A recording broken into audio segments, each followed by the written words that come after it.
Well, hello everyone, Zwigo here bringing you a Halloween special today. We're going to find out if we can beat Pokemon Platinum with only a Spiritomb. Since Spiritomb is probably one of the scariest Pokemon out there, hell, just listen to this Pokedex entry. It was bound to a fissure in an odd keystone as punishment for misdeeds 500 years ago. Its constant mischief and misdeeds resulted in it being bound to an odd keystone by a mysterious spell. It was formed by uniting 108 dead spirits, so this basically means that Spiritomb has been built up by 108 people or Pokemon, and every single one of these must have had a bad impact on something. So before we get into the stats and the move pool, I would like to thank every single one of you for watching my latest video. It's already at 25,000 views and it's still going up every single day, so I'm glad that so many people enjoy my content, and in a few days I'll probably hit 1,000 subscribers, so leave me some suggestions down below if you want to see something very specific. It doesn't have to be a challenge, you can choose. I'll probably pick the comment with the most likes. Now let's get into analyzing Spiritomb's stats. Except for its HP and speed, Spiritomb actually has great stats, but I didn't want to do this challenge because it was necessarily hard. I wanted to do it because it looked like such a fun challenge to me. I love Spiritomb and I think it has one of the coolest shiny designs out there. His move pool isn't that wide, but we do get access to moves like Shadow Ball and Dark Pulse,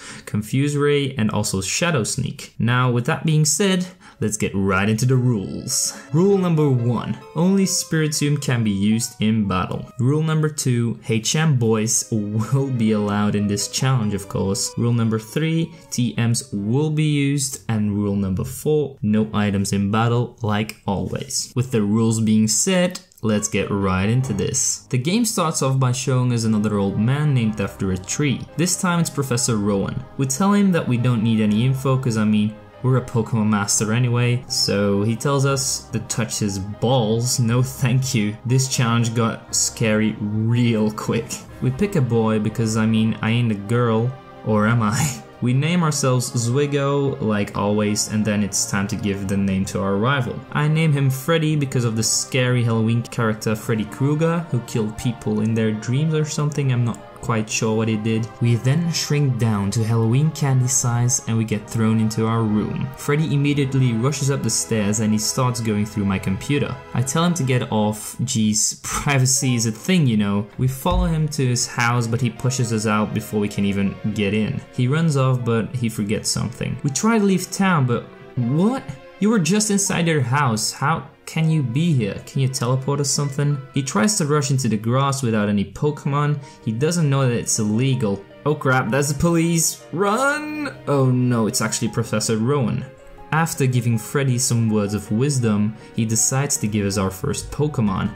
We can choose between a Piplup, a Spiritomb that looks like a Chimchar, and a Turtwig. Well, if you saw the thumbnail, you already know who I'm going to pick. Our rival picks Piplup since later on Empoleon will resist our attacks, which will make it a bit harder on us. We then decide to do our first ever battle with Mr. Freddy here. Our starting moveset is looking pretty good. We got Priority Shadow Sneak, Pursuit, which makes it so we can hit normal types, which is great in the beginning of a game. We also get Confuse Ray, which can come in handy if we have RNG on our side. Spite is a move which I'm probably not going to be using a whole lot, but hey, it's nice to have. His Piplup was pretty easy to beat since it couldn't even hit us and it just used Growl a whole bunch. After beating him, we head up to the lake where we have our first encounter with Cyrus. Did you guys know that this guy is probably the most twisted man in Pokemon history? Except for Lysander, of course, but I'll talk about him if I do a video on X and Y. Cyrus tells us that the world isn't good enough and that he has a plan to get rid of it all and make a new one.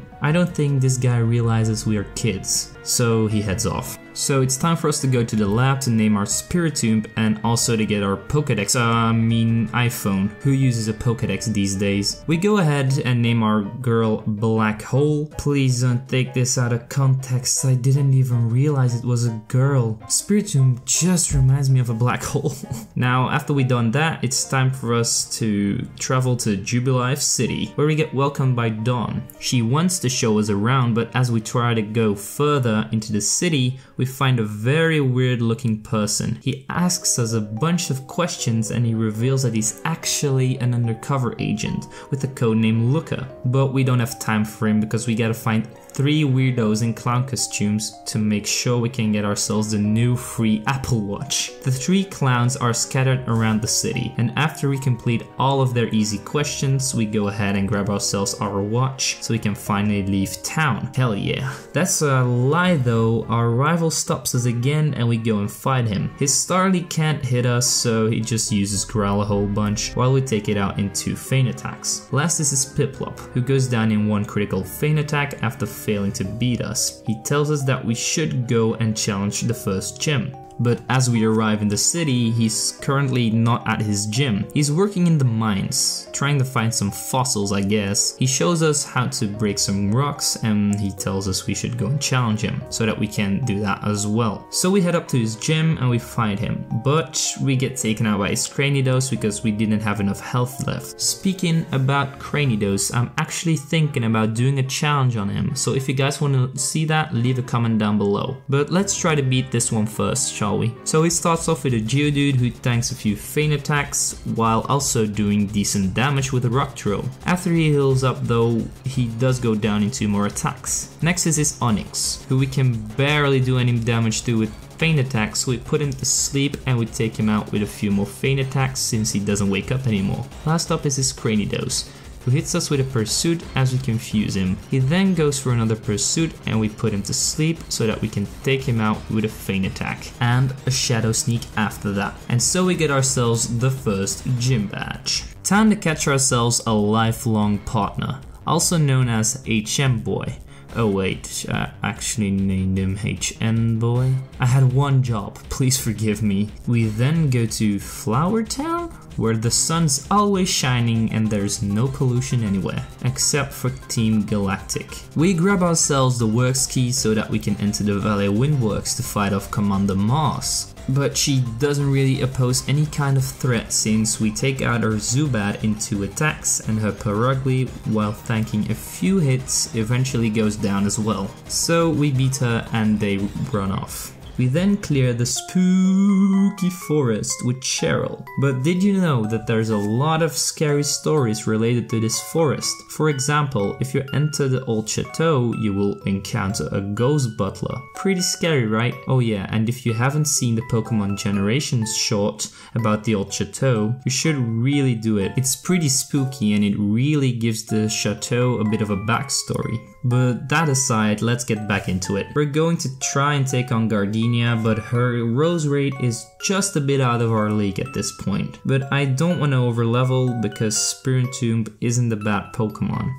This one time I couldn't even get past a Charon, but we didn't give up. After losing a few more times, we get a good run. Her Turtwig starts off by setting up a Reflect followed by a Grass Knot, because we miss our first moves. But we put it to sleep and it doesn't stand a chance anymore since he doesn't wake up. So she sends out her Cherim, which hits us with a Grass Knot, but we immediately put it to sleep and we take her out with 2 feint attacks. Last is our Roserade, who paralyzes us with Stun Spore, but we hit our Hypnosis to put it to sleep so we can take her out with 2 more feint attacks. After it hits us with a Grass Knot, we get our second gym badge so that we can use Cut outside of battle. What a coincidence! Cynthia actually gives us the HM right away, so our HM boy can obliterate this tree. And we head into the building where we have our first encounter with Jupiter. Fun fact, I actually didn't realize this, but all of the commanders' names are named after planets. Well, it actually really does fit the theme of these games, you know, with the time and space and stuff. Anyway, we gotta get out of here, so we beat up a Zubat with 1 feint attack, but Skuntank doesn't go down as easily, so he hits us with a Smokescreen. We confuse him and he then proceeds to hit himself in his confusion until we take him out with a few more feint attacks. We then travel to Hot Home City and we head to the contest hall where we find the gym leader Fantina, who specializes in ghost types. If you didn't know already, she's also from France. Baguette.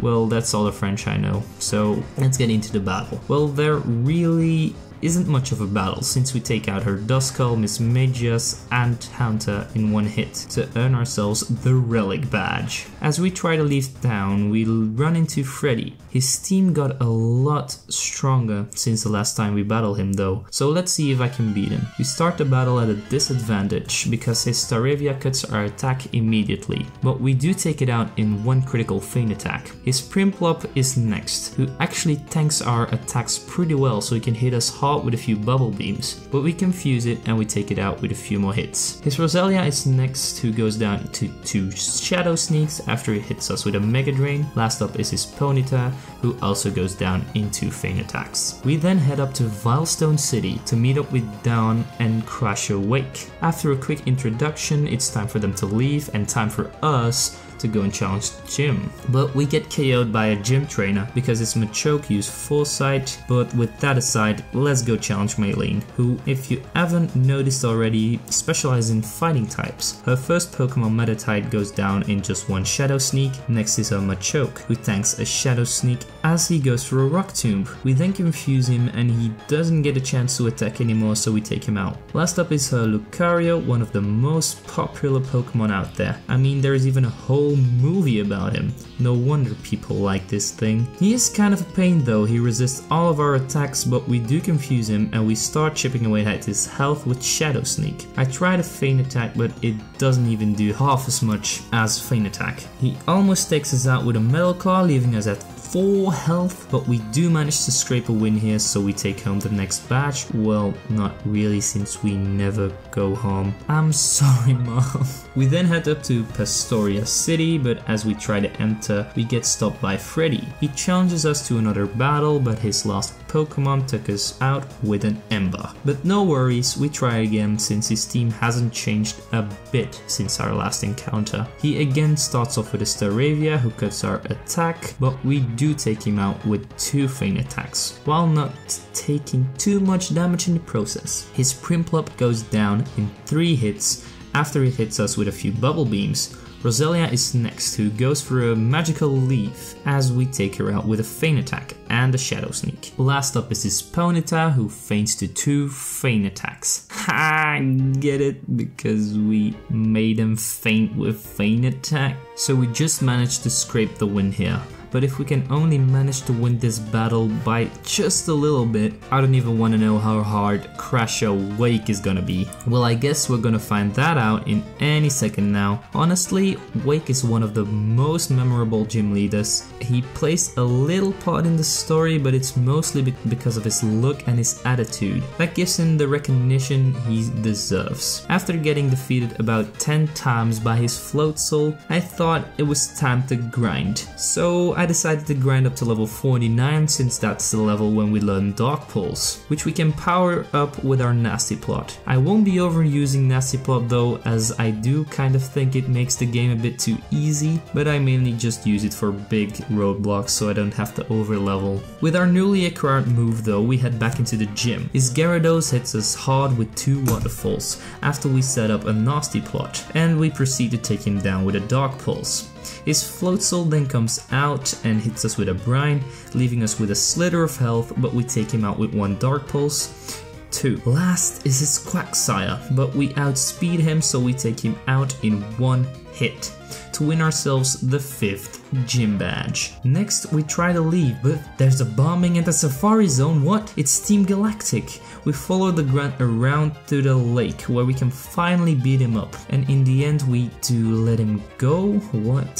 Cynthia and Freddy then arrive to check up on us, but we tell them what happened and Cynthia has a little quest for us. We have to deliver something to our grandma in Celestic Town. I mean, you're the champion, you can just fly there, but no, let the little kids solve this. After then missing all of our attacks in the fog, we finally managed to reach town. We head into the Poké Center and immediately enter the ruins. We examine the wall painting and then Cyrus teleports into the room. What?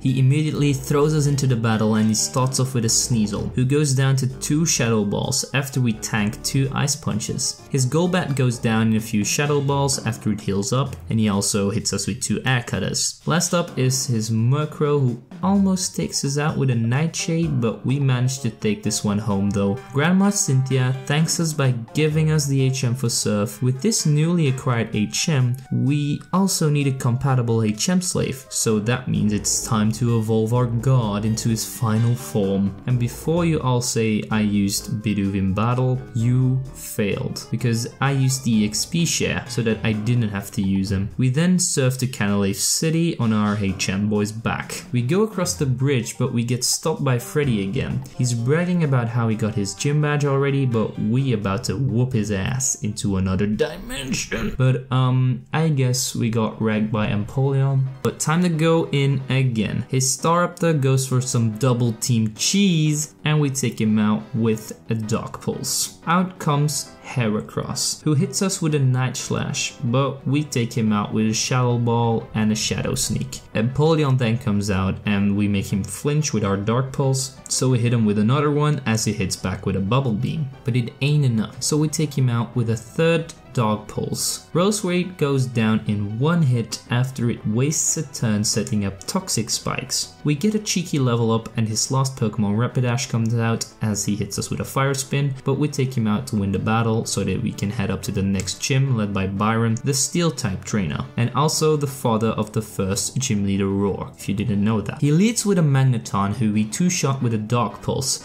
after it hits us hard with a Thunderbolt. Next up is his Steelix, which we also take out in 2 hits, but only because of his special defense drop. Oh yeah, I forgot to tell you guys, I got the TM for Shadow Ball since I figured that we needed a better Ghost type move. Last up is the counterpart of Rampardo's Bastiodon.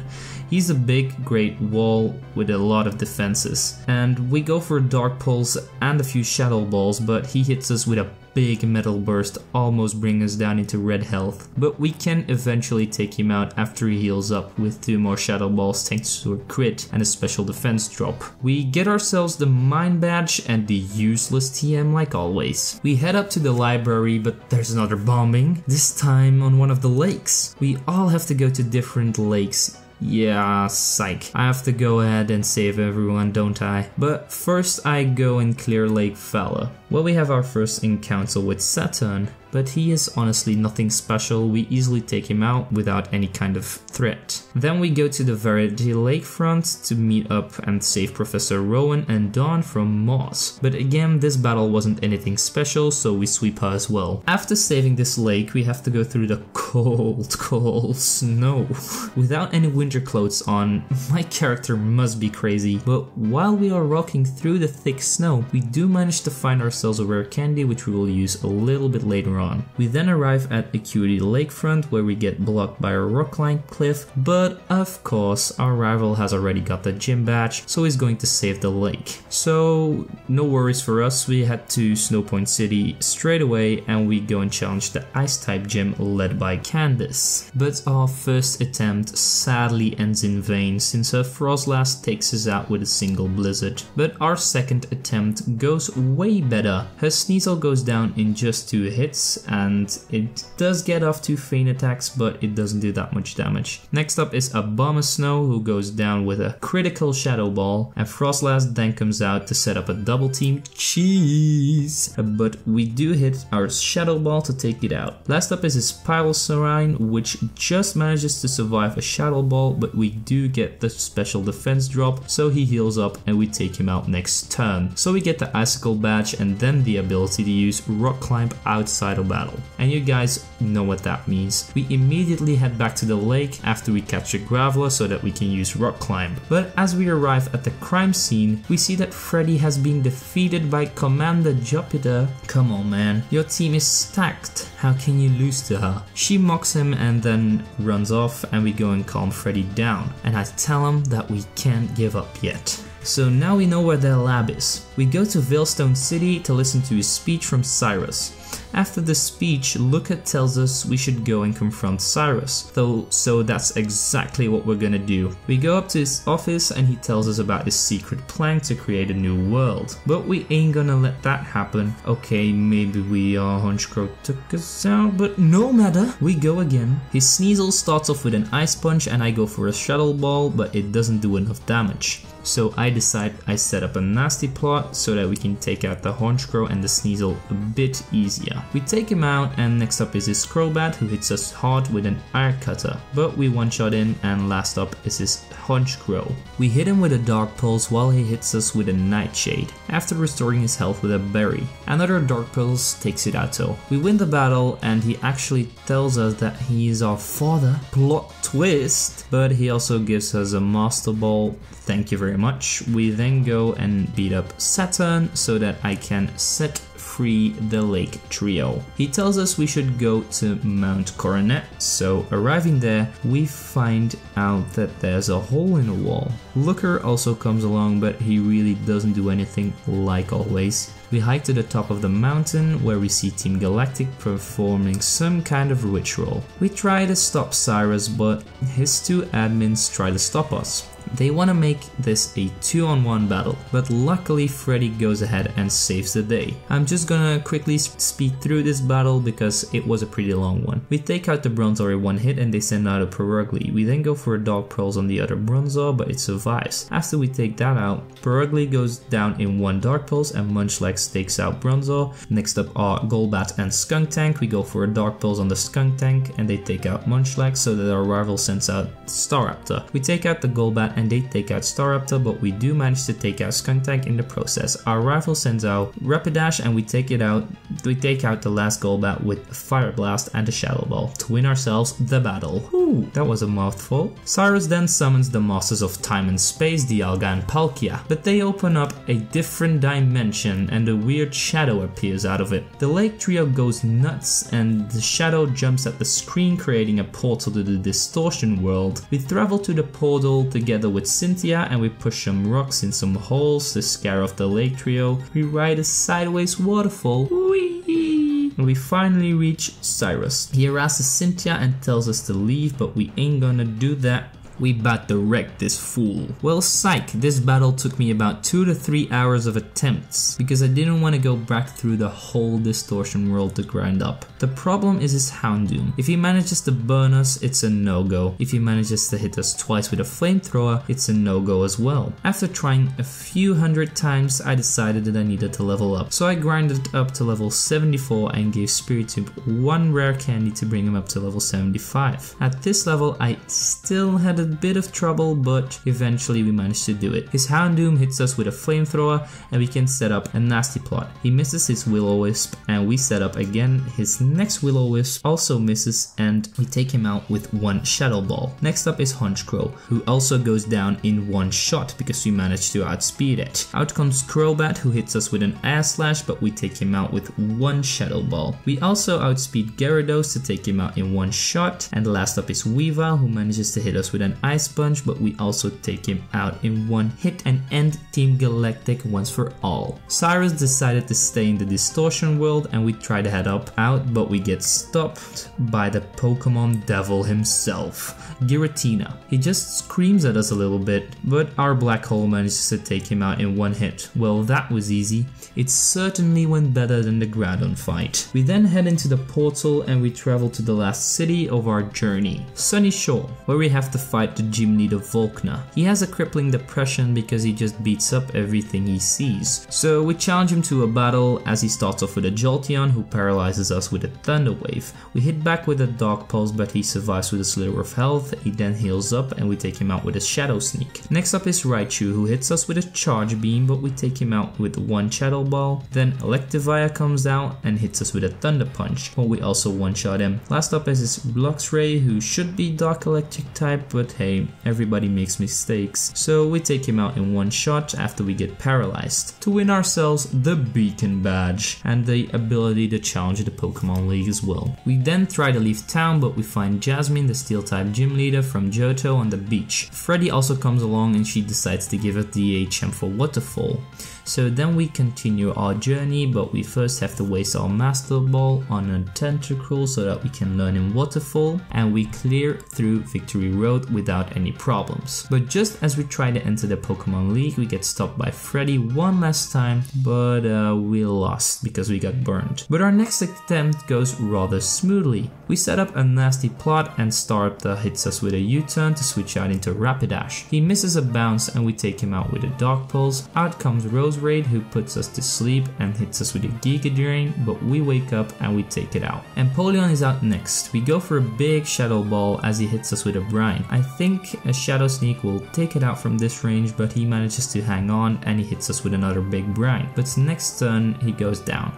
Staraptor comes out to hit us with another U-turn to switching into Snorlax, who gets taken out in one hit by our Dark Pulse. Heracross then comes out, who hits us with 2 Rock Slides before we can take him out. And last up is Staraptor, who goes down in one hit, so now we can finally move on to the Pokemon League. The first member is Aron, a master of Bug-type Pokemon. He starts off with a Yanmega, who immediately U-turns into Heracross, who actually survives a Shadow Ball, but we take him out with 2 more Shadow Sneaks though. Vespiquen is up next, but we take him out with 2 hits without taking any damage. Yanmega then comes out and hits us with a Bug Buzz, but we one-shot it easily.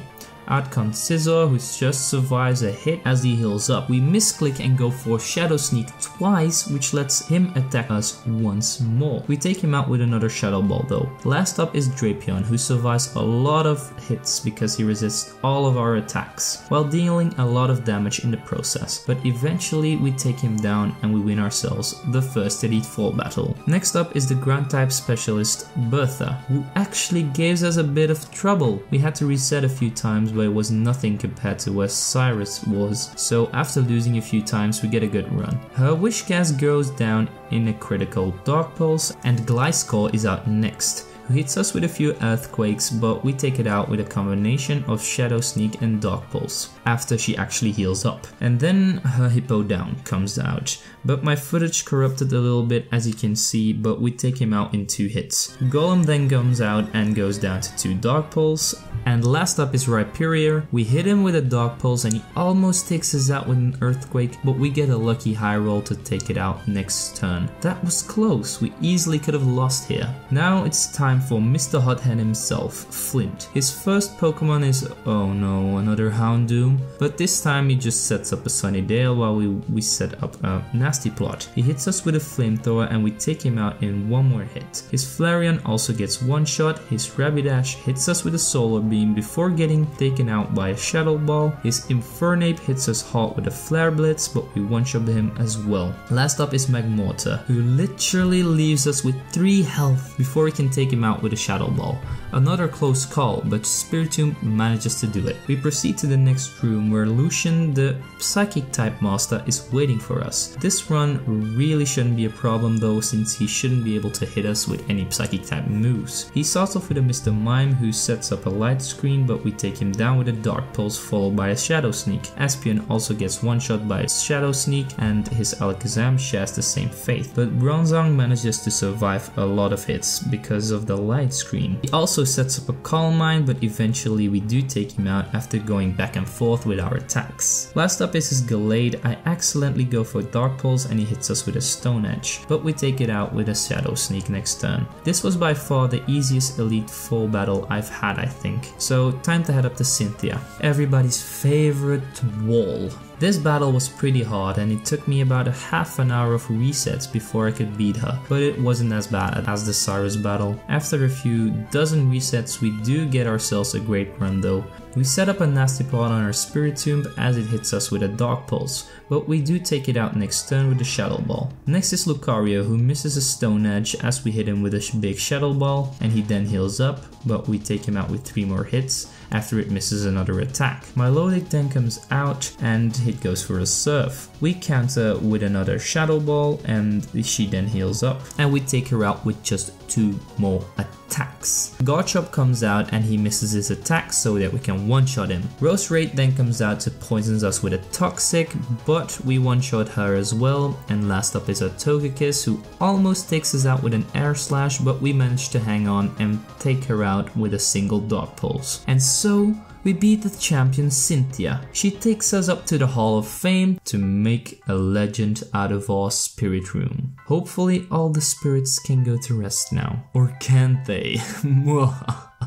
Well, that's the challenge complete, my dudes. This was so much fun for me to make since it had been a few years since I played through Sinnoh. It really reminded me of the good old days, so hopefully you guys enjoyed it as well. For my next video, I will 100% be doing a 1000 subscribers special, so leave your suggestions in the comments down below. I already have a pretty good idea for the next one, but hey, maybe one of your ideas might be better, so don't forget to like each other's comments. And with that being said, if you guys enjoyed this video, don't forget to leave a like, subscribe, and share this video with your friends. You guys can also follow me on Twitter to keep up to date with all of my content. The link to that will be in the description. Well, I'm Zwigo, and I'll see you guys next time.